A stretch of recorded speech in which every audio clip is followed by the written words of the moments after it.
that diverse nations could cooperate to protect their sovereignty, preserve their security, and promote their prosperity. It was in the same period, exactly 70 years ago, that the United States developed the Marshall Plan to help restore Europe.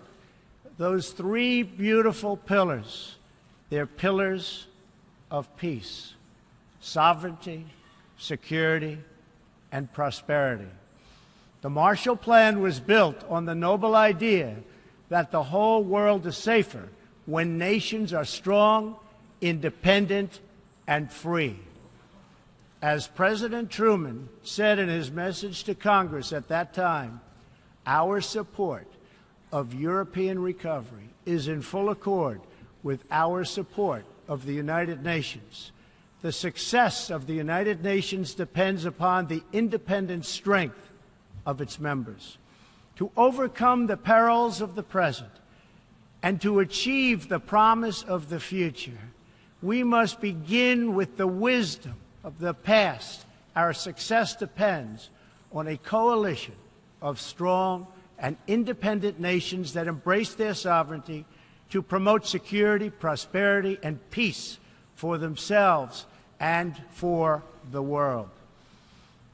We do not expect diverse countries to share the same cultures, traditions, or even systems of government, but we do expect all nations to uphold these two core sovereign duties: to respect the interests of their own people and the rights of every other sovereign nation.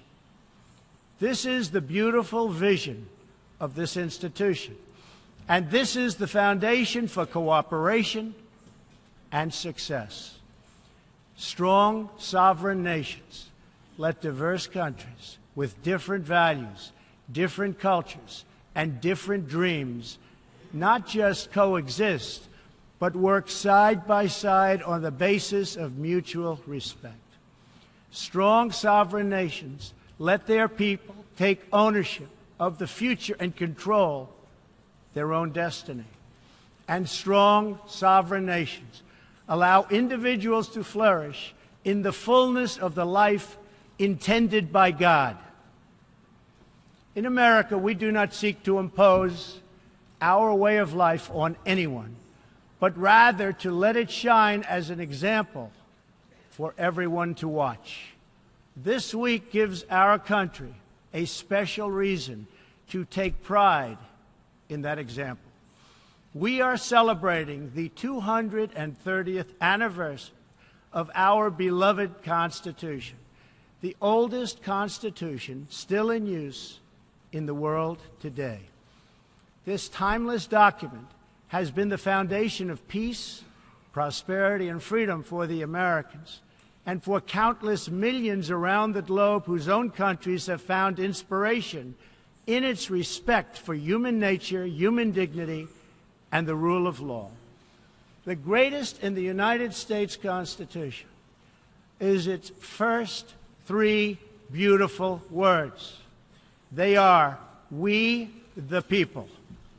Generations of Americans have sacrificed to maintain the promise of those words, the promise of our country and of our great history.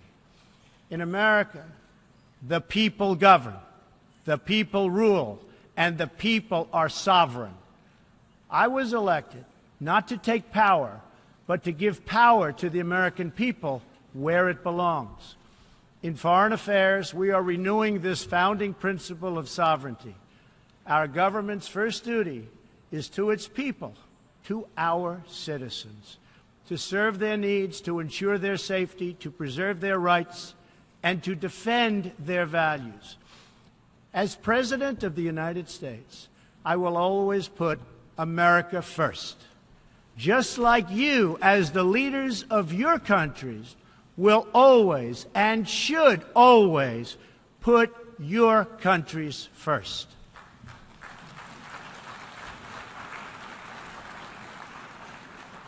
All responsible leaders have an obligation to serve their own citizens, and the nation-state remains the best vehicle for elevating the human condition. But making a better life for our people also requires us to work together in close harmony and unity to create a more safe and peaceful future for all people. The United States will forever be a great friend to the world, and especially to its allies. But we can no longer be taken advantage of or enter into a one-sided deal where the United States gets nothing in return. As long as I hold this office, I will defend America's interests above all else. But in fulfilling our obligations to our own nations, we also realize that it's in everyone's interest to seek a future where all nations can be sovereign, prosperous, and secure. America does more than speak for the values expressed in the United Nations Charter. Our citizens have paid the ultimate price to defend our freedom and the freedom of many nations represented in this great hall. America's devotion is measured on the battlefields where our young men and women have fought and sacrificed alongside of our allies. From the beaches of Europe to the deserts of the Middle East to the jungles of Asia. It is an eternal credit to the American character that even after we and our allies emerged victorious from the bloodiest war in history, we did not seek territorial expansion or attempt to oppose and impose our way of life on others. Instead, we helped build institutions such as this one to defend the sovereignty, security, and prosperity for all. For the diverse nations of the world, this is our hope. We want harmony and friendship, not conflict and strife. We are guided by outcomes, not ideology. We have a policy of principled realism rooted in shared goals, interests, and values. That realism forces us to confront a question facing every leader and nation in this room. It is a question we cannot escape or avoid. We will slide down the path of complacency, numb to the challenges, threats, and even wars that we face. Or do we have enough strength and pride to confront those dangers today so that our citizens can enjoy peace and prosperity tomorrow? If we desire to lift up our citizens, if we aspire to the approval of history, then we must fulfill our sovereign duties to the people we faithfully represent. We must protect our nations, their interests, and their futures. We must reject threats to sovereignty from the Ukraine to the South China Sea. We must uphold respect for law, respect for borders, and respect for culture, and the peaceful engagement these allow. And just as the founders of this body intended, we must work together and confront together those who threaten us with chaos, turmoil, and terror. The scourge of our planet today is a small group of rogue regimes that violate every principle on which the United Nations is based. They respect neither their own citizens nor the sovereign rights of their countries.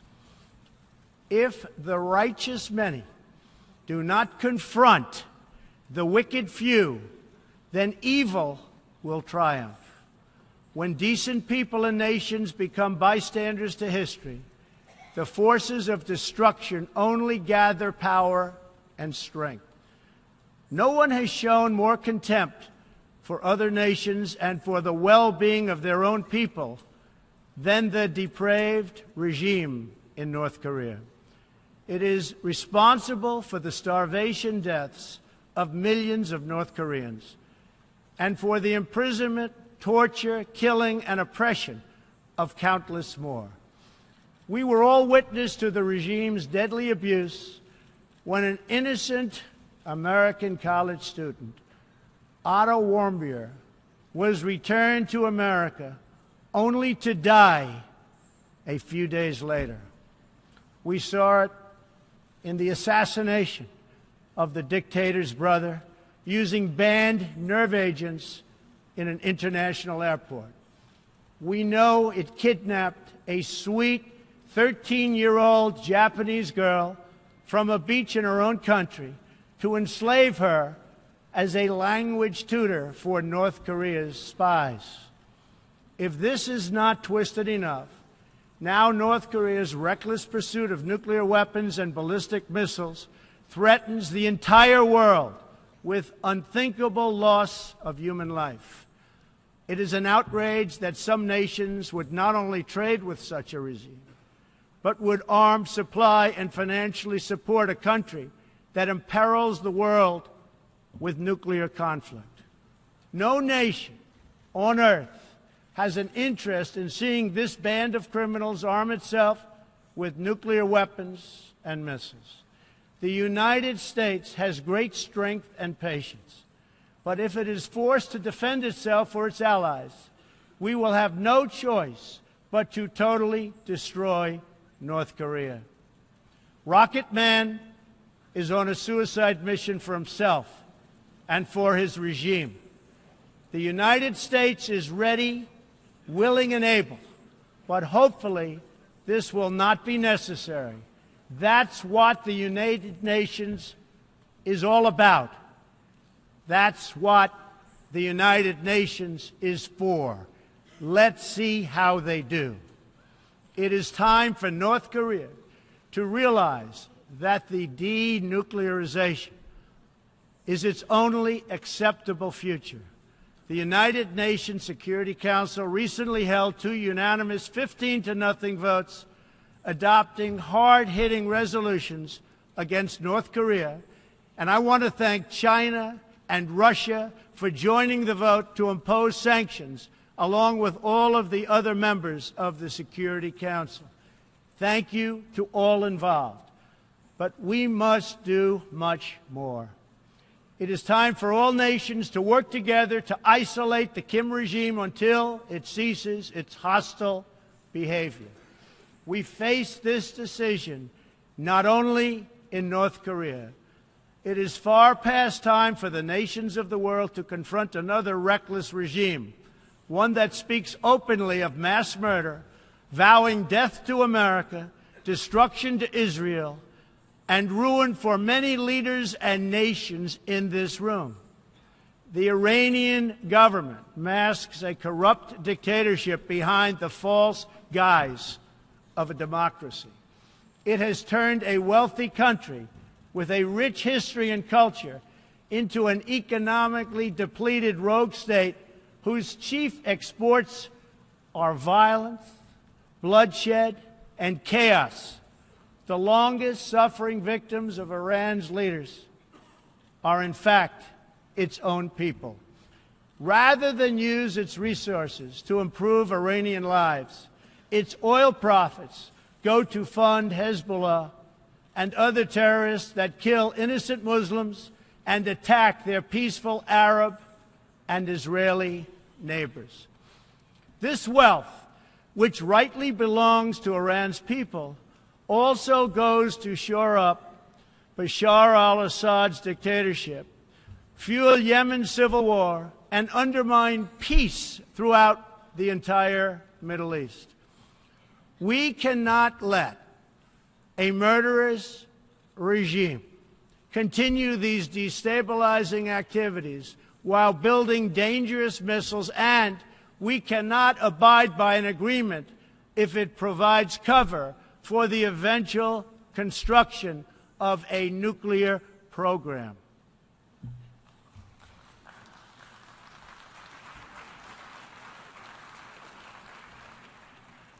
The Iran deal was one of the worst and most one-sided transactions the United States has ever entered into. Frankly, that deal is an embarrassment to the United States And I don't think you've heard the last of it, believe me. It is time for the entire world to join us in demanding that Iran's government end its pursuit of death and destruction. It is time for the regime to free all Americans and citizens of other nations that they have unjustly detained. And above all, Iran's government must stop supporting terrorists, begin serving its own people, and respect the sovereign rights of its neighbors. The entire world understands that the good people of Iran want change. And other than the vast military power of the United States, that Iran's people are what their leaders fear the most. This is what causes the regime to restrict internet access, tear down satellite dishes, shoot unarmed student protesters, and imprison political reformers. Oppressive regimes cannot endure forever, and the day will come when the people will face a choice. Will they continue down the path of poverty, bloodshed, and terror? Or will the Iranian people return to the nation's proud roots as a center of civilization, culture, and wealth, where their people can be happy and prosperous once again? The Iranian regime's support for terror is in stark contrast to the recent commitments of many of its neighbors to fight terrorism and halt its financing. In Saudi Arabia early last year, I was greatly honored to address the leaders of more than 50 Arab and Muslim nations. We agreed that all responsible nations must work together to confront terrorists and the Islamic extremism that inspires them. We will stop radical Islamic terrorism because we cannot allow it to tear up our nation and indeed to tear up the entire world. We must deny the terrorists safe haven, transit, funding, and any form of support for their vile and sinister ideology. We must drive them out of our nations. It is time to expose and hold responsible those countries who support and finance terror groups like Al-Qaeda, Hezbollah, the Taliban, and others that slaughter innocent people.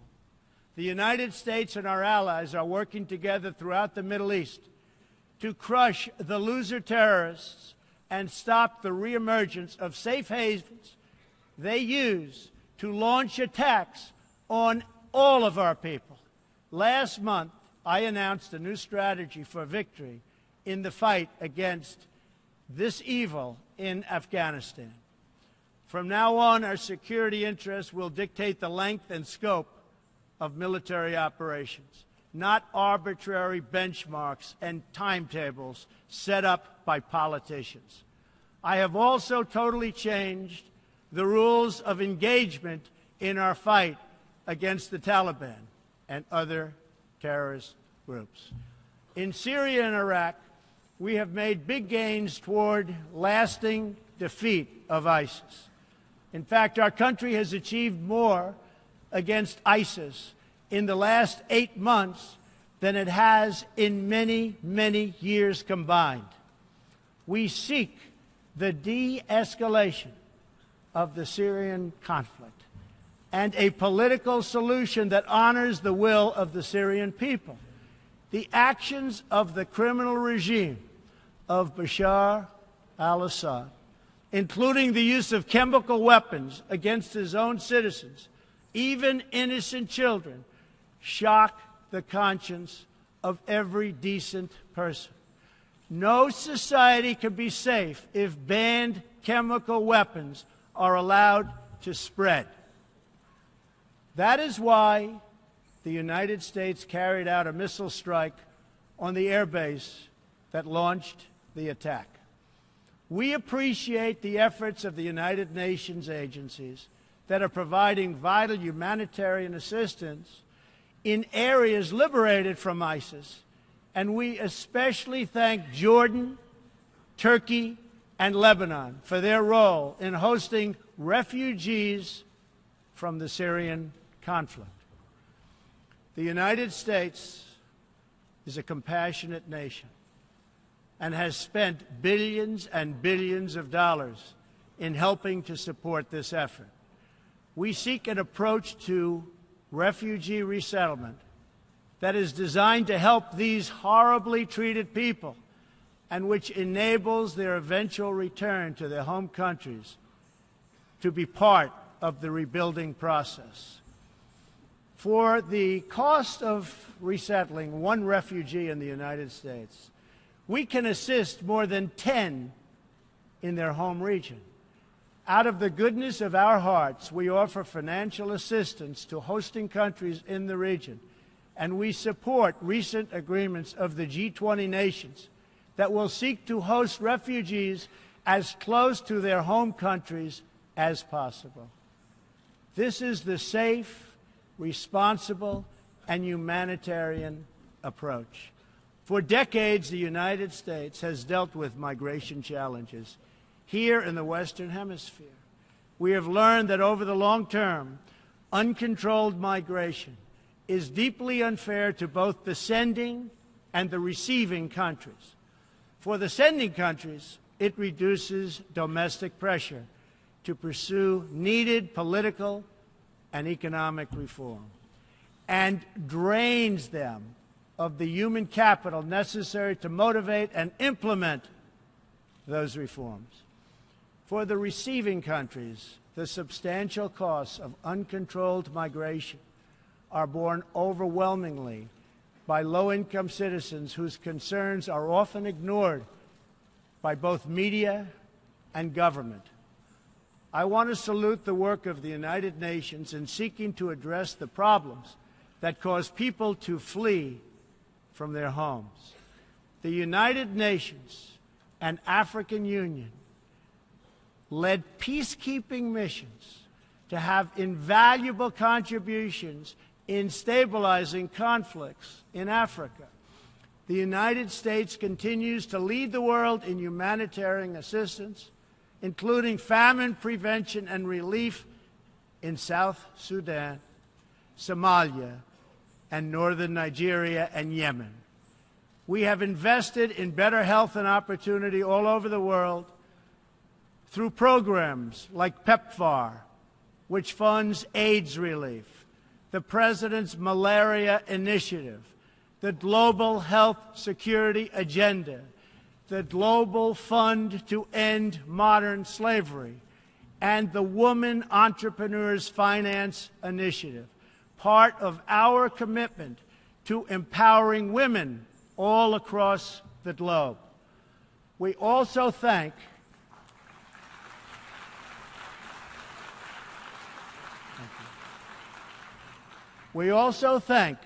the Secretary General for recognizing that the United Nations must reform if it is to be an effective partner in confronting threats to sovereignty, security, and prosperity.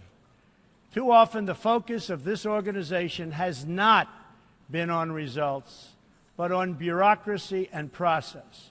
In some cases, states that seek to subvert this institution's noble aims have hijacked the very systems that are supposed to advance them. For example, it is a massive source of embarrassment to the United Nations that some governments with egregious human rights records sit on the UN Human Rights Council. The United States is one out of 193 countries in the United Nations, and yet we pay 22% of the entire budget and more. In fact, we pay far more than anybody realizes. The United States bears an unfair cost burden, but to be fair, if it could actually accomplish all of its stated goals, especially the goal of peace, this investment would easily be well worth it. Major portions of the world are in conflict, and some, in fact, are going to hell. But the powerful people in this room, under the guidance and auspices of the United Nations, can solve many of these vicious and complex problems. The American people hope that one day soon the United Nations can be a much more accountable and effective advocate for human dignity and freedom around the world. In the meantime, we believe that no nation should have to bear a disproportionate share of the burden, militarily or financially. Nations of the world must take a greater role in promoting secure and prosperous societies in their own regions. That is why in the Western Hemisphere, the United States has stood against the corrupt, destabilizing regime in Cuba and embraced the enduring dream of the Cuban people to live in freedom. My administration recently announced that we will not lift sanctions on the Cuban government until it makes fundamental reforms. We have also imposed tough, calibrated sanctions on the socialist Maduro regime in Venezuela, which has brought a once thriving nation to the brink of total collapse. The socialist dictatorship of Nicolas Maduro has inflicted terrible pain and suffering on the good people of that country. This corrupt regime destroyed a prosperous nation by imposing a failed ideology that has produced poverty and misery everywhere it has been tried. To make matters worse, Maduro has defied his own people, stealing power from their elected representatives to preserve his disastrous rule. The Venezuelan people are starving, and their country is collapsing. Their democratic institutions are being destroyed. This situation is completely unacceptable, and we cannot stand by and watch. As a responsible neighbor and friend, we and all others have a goal. That goal is to help them regain their freedom, recover their country, and restore their democracy. I would like to thank leaders in this room for condemning the regime and providing vital support to the Venezuelan people. The United States has taken important steps to hold the regime accountable. We are prepared to take further action if the government of Venezuela persists on its path to impose authoritarian rule on the Venezuelan people. We are fortunate to have incredibly strong and healthy trade relationships with many of the Latin American countries gathered here today. Our economic bond forms a critical foundation for advancing peace and prosperity for all of our people and all of our neighbors. I ask every country represented here today to be prepared to do more to address this very real crisis. We call for the full restoration of democracy and political freedoms in Venezuela.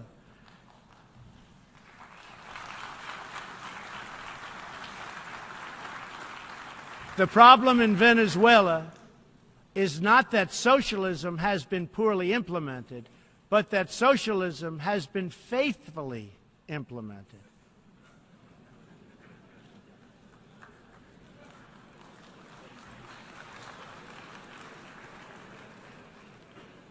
From the Soviet Union to Cuba to Venezuela, wherever true socialism or communism has been adopted, it has delivered anguish and devastation and failure. Those who preach the tenets of these discredited ideologies only contribute to the continued suffering of the people who live under these cruel systems. America stands with every person living under a brutal regime. Our respect for sovereignty is also a call for action.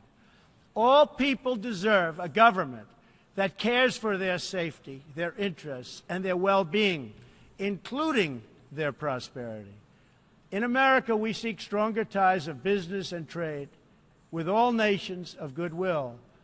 But this trade must be fair and it must be reciprocal. For too long, the American people were told that mammoth multinational trade deals, unaccountable international tribunals, and powerful global bureaucracies were the best way to promote their success. But as those promises flowed, millions of jobs vanished and thousands of factories disappeared. Others gamed the system and broke the rules. And our great middle class, once the bedrock of American prosperity, was forgotten and left behind. But they are forgotten no more, and they will never be forgotten again. While America will pursue cooperation and commerce with other nations, we are renewing our commitment to the first duty of every government, the duty of our citizens. This bond is the source of America's strength and that of every responsible nation represented here today. If this organization is to have any hope of successfully confronting the challenges before us, it will depend, as President Truman said some 70 years ago, on the independent strength of its members. If we are to embrace the opportunities of the future and overcome the present dangers together, there can be no substitute for strong, sovereign, and independent nations. Nations that are rooted in their histories and invested in their destinies. Nations that seek allies to befriend, not enemies to conquer. And most important of all, nations that are home to patriots, to men and women who are willing to sacrifice for their countries, their fellow citizens, and for all that is best in the human spirit. In remembering the great victory that led to this body's founding, we must never forget that those heroes who fought against evil also fought for the nations that they loved. Patriotism led the Poles to die to save Poland, the French to fight for a free France, and the Brits to stand strong for Britain. Today, if we do not invest ourselves, our hearts, and our minds in our nations, if we will not build strong families, safe communities, and healthy societies for ourselves, no one can do it for us. We cannot wait for someone else, for faraway countries or far-off bureaucracies. We can't do it.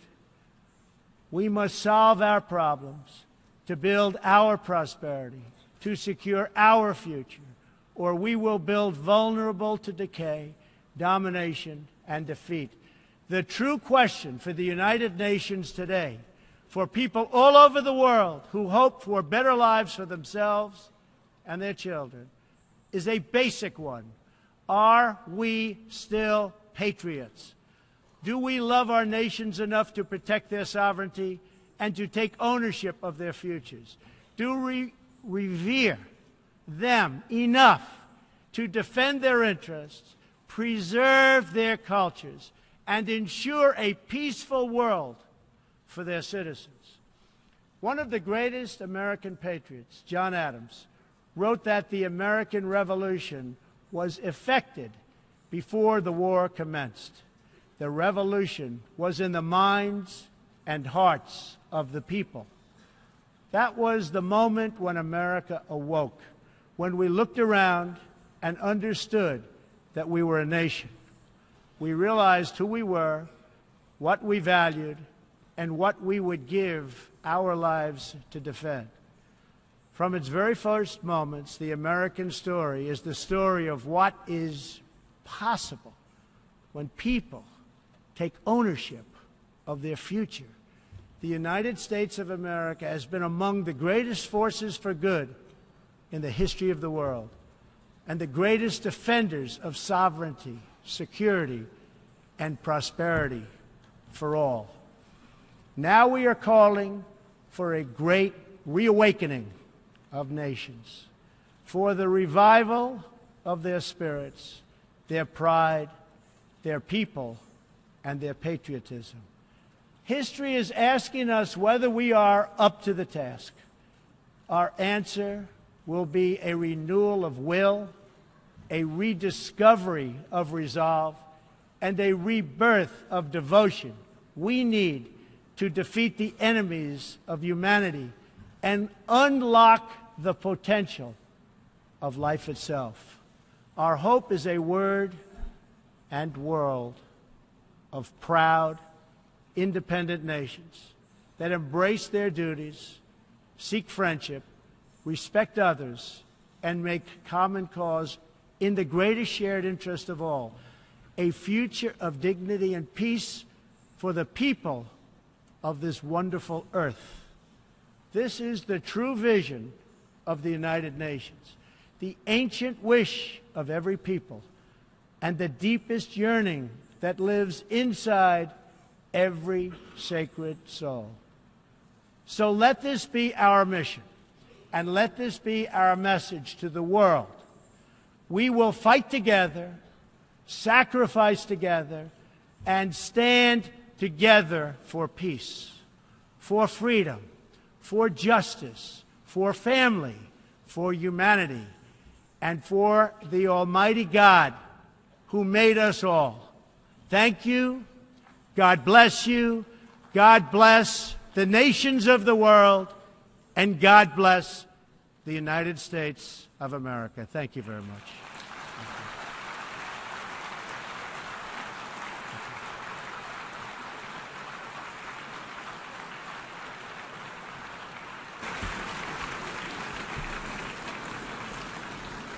On behalf of the General Assembly, I wish to thank the President of the United States of America for the statement just made.